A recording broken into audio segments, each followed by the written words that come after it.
अगर आपको लगता है कि मैं ईमानदार हूं तो मुझे बड़ी संख्या में वोट दें। जब तक दिल्ली की जनता अपना फैसला नहीं सुना देती तब तक मैं मुख्यमंत्री की कुर्सी पर नहीं बैठूंगा। मैं 2 दिन बाद सीएम पद से इस्तीफा दे दूंगा। चुनाव फरवरी में होने हैं। मेरी मांग है कि नवंबर में महाराष्ट्र चुनाव के साथ ही दिल्ली में चुनाव कराए जाएं। ये बातें दिल्ली के मुख्यमंत्री अरविंद केजरीवाल ने कही है। अरविंद केजरीवाल ने 2 दिन बाद इस्तीफा देने का ऐलान कर चौंका दिया है। केजरीवाल को दिल्ली शराब घोटाला केस में शुक्रवार को सुप्रीम कोर्ट से जमानत मिली। रविवार को बड़ा ऐलान करते हुए उन्होंने कहा कि वो 2 दिन में सीएम की कुर्सी से इस्तीफा दे देंगे। उनके इस फैसले ने कई अटकलों को हवा दे दी है। लिहाजा सभी के मन में सवाल उठ रहा है कि आखिर केजरीवाल ने जमानत मिलने के बाद इस्तीफे का फैसला क्यों लिया। जब वो तिहाड़ जेल में बंद थे तब इस्तीफा क्यों नहीं दिया। अब अचानक से इस फैसले की वजह क्या है। इस बात की भी चर्चा की जा रही है कि केजरीवाल के इस फैसले के पीछे सुप्रीम कोर्ट की वो बंदिशें भी हो सकती हैं जो जमानत देते वक्त कोर्ट ने उन पर लगाई थी।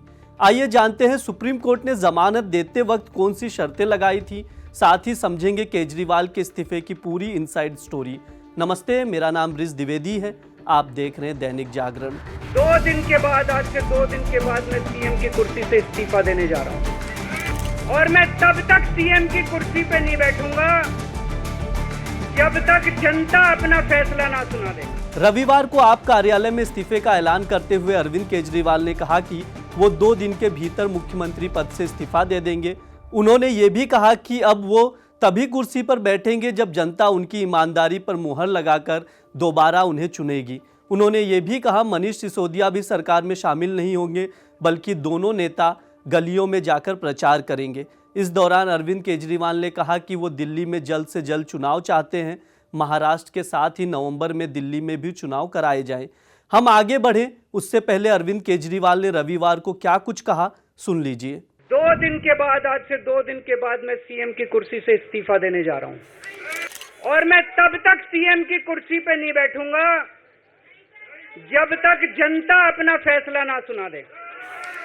अगर आपको लगता है केजरीवाल ईमानदार है, मेरे पक्ष में वोट दे देना। अगर आपको लगता है केजरीवाल गुनहगार है, मेरे को वोट मत देना। इन्होंने मेरे ऊपर आरोप लगाए, मनीष जी के ऊपर आरोप लगाए हैं। इस देश का जो सबसे कठोर कानून है ईडी का कानून, पीएमएलए, जिसमें बेल भी नहीं मिलती, बेल मिलनी भी मुश्किल है, उसके अंदर हमारे ऊपर तरह तरह के इन लोगों ने आरोप लगाए हैं। कोर्ट से हमको बेल मिल गई, उसके बावजूद आज की तारीख में, आज जो स्थिति है, इससे फालतू कोर्ट और कुछ नहीं कर सकता था जितना कोर्ट ने कर दिया हमारे पक्ष में। हम कोर्ट के बहुत शुक्रगुजार हैं। कोर्ट ने हमें बेल दे दी, अभी बेल तक ही दे सकता था। अब ये केस चलेगा। मैंने वकीलों से पूछा, मैंने कहा मेरा दिल कहता है कि जब तक ये मैं कोर्ट से बरी होके ना आ जाऊं तब तक मैं सीएम की कुर्सी पे नहीं बैठूंगा। उन्होंने कहा जी ये 10 साल चलेगा केस, कोई कह रहा है 15 साल चलेगा केस, कोई कह रहा है 20 साल चलेगा केस। तो केस ये अभी लंबा चलेगा। आज कोर्ट जितना कर सकता था, कोर्ट ने हमारे पक्ष में निर्णय लिया है, हमें बेल दे दी उन्होंने, ऐसे कानून में जिसमें बेल मिलनी नामुमकिन होती है। बता दें अरविंद केजरीवाल को सुप्रीम कोर्ट से 13 सितंबर को उस वक्त बड़ी राहत मिली थी जब कथित शराब घोटाला केस में केजरीवाल को सीबीआई केस में सुप्रीम कोर्ट ने जमानत दे दी। उन्हें ईडी के मामले में पहले ही जमानत मिल गई थी, लेकिन सुप्रीम कोर्ट ने कई शर्तें भी लगाई थी। तो आइए जानते हैं कि आखिर सुप्रीम कोर्ट की वो शर्तें क्या थी। पहली शर्त, अरविंद केजरीवाल ना तो मुख्यमंत्री कार्यालय और ना ही सचिवालय जा सकते हैं। दूसरी शर्त, किसी भी सरकारी फाइल पर तब तक दस्तखत नहीं करेंगे जब तक कि ऐसा करना जरूरी ना हो। तीसरी शर्त, अपने ट्रायल को लेकर कोई सार्वजनिक टिप्पणी या बयान नहीं देंगे। चौथी शर्त, किसी भी गवाह से किसी तरह की बातचीत नहीं करेंगे। पांचवी शर्त, इस केस से जुड़ी किसी भी आधिकारिक फाइल तक पहुंच नहीं रखेंगे। छठवीं और आखिरी शर्त ये थी कि जरूरत पड़ने पर ट्रायल कोर्ट में पेश होंगे और जांच में सहयोग करेंगे। क्या सुप्रीम कोर्ट की जमानत की शर्तों की वजह से केजरीवाल ने इस्तीफा देने का ऐलान किया? इस सवाल का जवाब पाने के लिए हमने सुप्रीम कोर्ट के वकील विनीत जिंदल से बात की। सुनिए उन्होंने क्या बताया। सर्वोच्च न्यायालय द्वारा जिस तरह से उन्हें बेल दी गई है और उस बेल के अंदर एक जो बहुत महत्वपूर्ण कंडीशन जो दी गई है वो है कि सीएम होते हुए भी अरविंद केजरीवाल सीएम ऑफिस नहीं जा सकते, कोई फाइल साइन नहीं कर सकते। अगर कोई फाइल साइन करने की जरूरत है या ऑफिस जाने की जरूरत है, उससे पहले एलजी जब तक उनको डायरेक्शंस नहीं देंगे, एलजी उनको जब तक परमिशन नहीं देंगे एक तरह से, तब तक वो इन दोनों चीजों में से भी कोई काम नहीं कर सकते। तो कहीं ना कहीं सीएम होते हुए अरविंद केजरीवाल द्वारा सीएम के कार्य जो होते हैं उनको करने से रिस्ट्रिक्टेड कर दिया गया। और उसका कारण बहुत बड़ा एक और है कि कानूनी दृष्टि से जो ऑफिस सीएम ऑफिस है वो ऑकरेंस ऑफ क्राइम है। पूरे लिकर स्कैम की अगर हम बात करें तो लिकर स्कैम को जो घटना घटित हुई है वो कहीं ना कहीं सीएम ऑफिस से जुड़ी हुई है। तो इसी वजह से मुझे लगता है कि सर्वोच्च न्यायालय ने एक कंडीशन लगाई है जिससे किसी भी तरह से सीएम ऑफिस का दुरुपयोग रोका जाए और सीएम ऑफिस जो है, जो ऑकरेंस ऑफ क्राइम का जो प्लेस है, उसको सीएम जो अरविंद केजरीवाल है, जो कि एक एक्यूज हैं, उनसे दूर रखा जाए। जब केजरीवाल तिहाड़ जेल में बंद थे, उस दौरान लोकसभा चुनाव प्रचार को लेकर उन्हें 21 दिन की पैरोल मिली थी। उसके अलावा वो लगातार जेल में ही रहे। उन पर लगातार बीजेपी समेत विपक्षी पार्टियां इस्तीफा देने का दबाव बना रही थी। उस समय उन्होंने ऐसा कदम नहीं उठाया।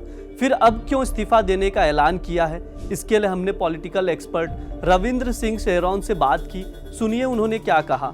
देखिए, केजरीवाल ने जो कदम उठाया है, जाहिर है बिल्कुल पॉलिटिकल कदम है। और लोकसभा चुनाव में विधानसभा चुनाव जो दिल्ली के होने वाले हैं उनमें काफ़ी अंतर था, समय काफ़ी था, इसलिए वो कदम उठाया गया कि तब केजरीवाल ने इस्तीफा नहीं दिया, इतना दबाव बनने के बाद भी। और अब जब दिल्ली का विधानसभा का चुनाव नज़दीक आ गया है तो उसको ध्यान में रख के ये फैसला लिया गया है।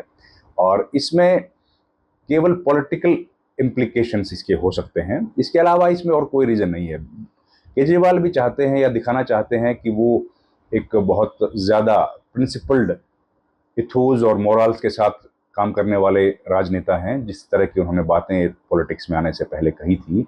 और भारत में ऐसे कई सारे एग्जाम्पल्स हैं जिनके ऊपर जब मामले कायम हुए तो उन्होंने इस्तीफे दिए। खासतौर पर बीजेपी से हमें याद है जब लाल कृष्ण अडवाणी पर कुछ आरोप लगे थे तो उन्होंने इस्तीफा दे दिया था और उसके बाद में वापस आए। उसी तरीके से जॉर्ज फर्नांडिस से भी इस्तीफा लिया गया था जब वो सरकार का हिस्सा थे। तो उन्होंने उच्चतम मापदंड राजनीति में उस तरह के स्थापित किए गए थे।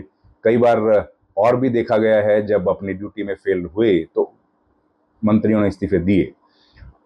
तो केजरीवाल भी शायद उसी तरीके से पॉलिटिक्स करना चाहते हैं और अपने आप को उच्चतम मापदंडों के साथ राजनीति करते हुए नेता के तौर पर दिखाना चाहते हैं।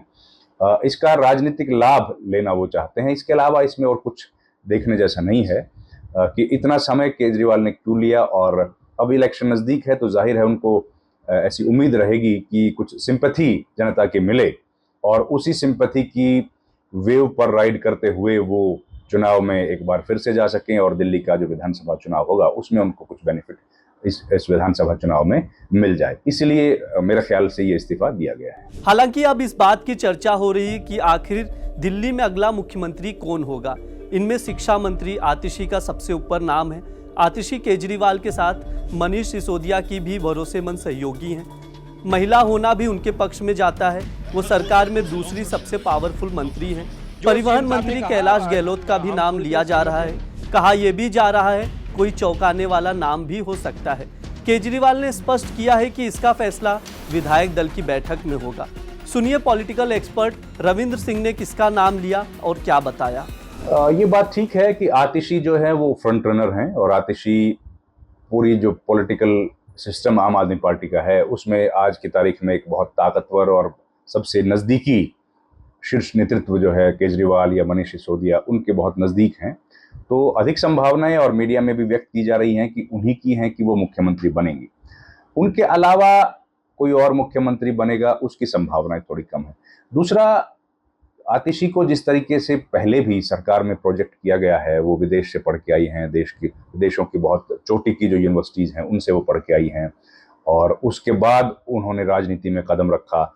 और केजरीवाल हमेशा ये बात बोलते रहे कि वो उन लोगों को मौका दिया है उन्होंने जो बहुत प्रतिष्ठित संस्थानों से या तो पढ़ के आए हैं या उनका जो करियर था वो बहुत टॉप संस्थाओं में चल रहा था और उसके बाद उन्होंने देश की सेवा के लिए अपना करियर भी त्याग किया। तो उसी तरीके से आतिशी जो है वो पॉलिटिकली अब उनको काफी महत्वपूर्ण मंत्रालय भी दिए गए हैं, सबसे ताकतवर मंत्री हैं और सबसे नजदीकी लेफ्टिनेंट के तौर पर केजरीवाल का उनको माना जा रहा है। इसलिए ये बात की संभावना बहुत ज्यादा है कि उन्हीं को मुख्यमंत्री बनाया जा सकता है, क्योंकि शायद केजरीवाल अब परिवारवाद का ठप्पा अपने ऊपर लगाना नहीं चाहते होंगे, इसलिए सुनीता केजरीवाल को मुख्यमंत्री बनाएंगे इसकी थोड़ी संभावना कम है, नहीं तो वो इस्तीफा नहीं देते। और हालांकि पार्टी जो है वो सुनीता केजरीवाल एक किस्म से चला रही थी उनकी गैर हाजिरी में, लेकिन सरकार का चेहरा वो बनेंगी उसकी काफी कम संभावना है। कैलाश गहलोत की भी चांसेस हैं, लेकिन मेरे हिसाब से आतिशी फ्रंट रनर हैं और उन्हीं को बनाया जाएगा। लेकिन केजरीवाल हमेशा सरप्राइजेस देने में माहिर हैं, तो हो सकता है कोई सरप्राइज कैंडिडेट के तौर पर भी किसी का नाम आ जाए, लेकिन अगर आतिशी बनेंगी तो इसमें कोई सरप्राइज नहीं है और इसकी संभावना ही ज्यादा भी लग रही है। आज के लिए इतना ही। देखते रहिए दैनिक जागरण। शुक्रिया।